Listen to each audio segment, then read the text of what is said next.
Datapuat ng dumating ang kapanahunan, sinugo ng Diyos ang kaniyang anak, na ipinanganak ng isang babae, ipinanganak sa ilalim ng kautusan.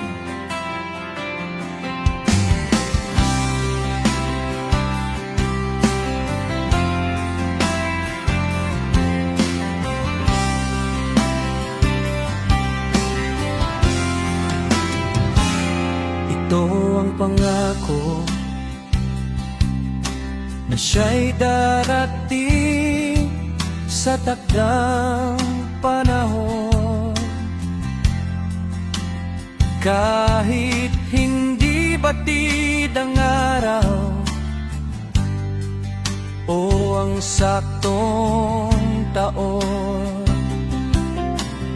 ang mahalaga'y siya'y dumating upang tayo'y tubusin.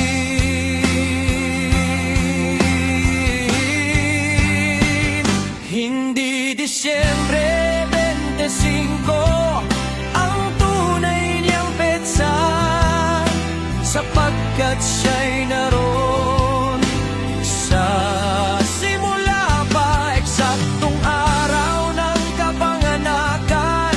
Sa lupa ay hindi nakasulat, ngunit ang diwa ng pag-ibig niya sa puso'y mananahan.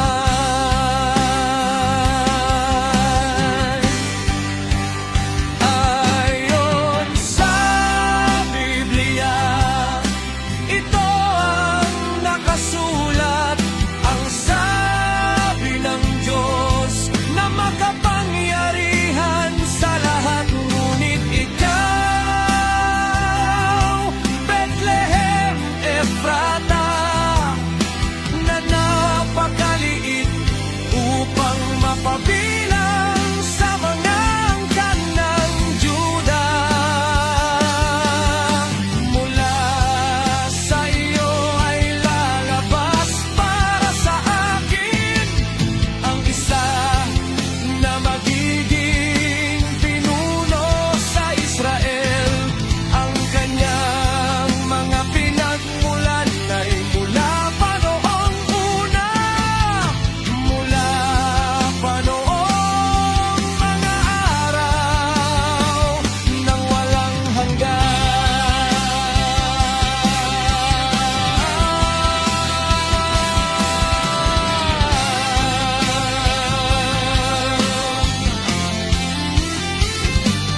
Ang pinagmulan ng ating Panginoong Jesus ay mula pa sa itaas, mula pa nung una, walang hanggan ang lakas. Hindi siya nilikha, kundi siya'y naroroon na, ipinanganak ng Diyos Ama, nakasama sa paglikha.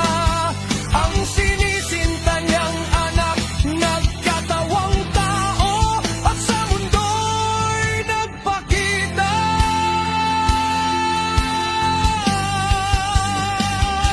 Kaya't ating ipagdiwang ang kanyang pagdating, hindi lang sa buwan ng Disyembre, kundi sa bawat araw, sa bawat sandaling hininga. Si Jesus ang